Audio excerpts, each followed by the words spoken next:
Už idėją iš visos širdies. Varom už Lietuvą. Visi iki vieno.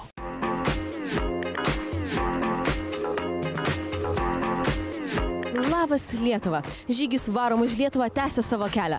Jau labai nedaug laiko liko iki rugpjūčio 29-osios, kuomet tautos kamuoliai bus įteikti rinktinės vyrams į rankas. Tačiau kol kas mes varom už Lietuvą!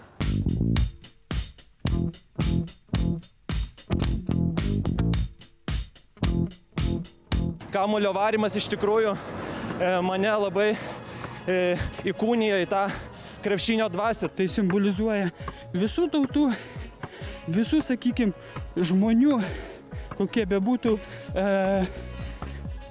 vienodumą, lygiateisiškumą, taip sakykime.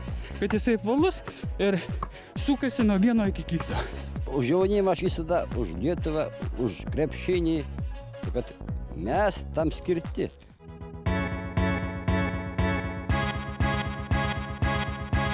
Mes pasiekėme Dūkštas ir čia pagaliau patvirtinsime ežerų krašto vardą. Mes varom į ežerą! Dūkštas varom už Lietuvą!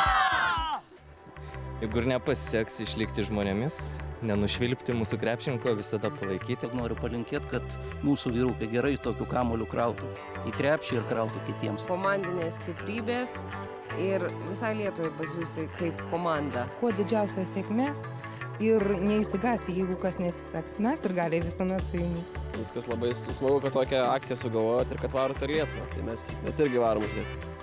Kiauriausias tritaškis ir dėjimų daug, kad ta bendra dvasia persidėtų per visą Lietuvą, ne tik per ten, kur vyks varžybos, bet kad ir tokiuose mažose miestelėse. Tas irgi svarbu. Kraudai kamuolį, laimės spindulėlį ir tikiuosi, kad laimėsim. Labai gerai, kad jūs vykdote tokią misiją. Labai malonu. Aukštaitijos pakelės sodybos mūsų tiko itin svetingai. Lietuvos didvyriam įžaidėjams organizavo visą pramogų parką su prūdu. Ir mūsų įžaidėjai varo už Lietuvą! Už idėją iš visos širdies. Iki.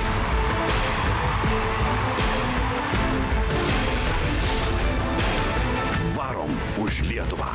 Visi iki vieno.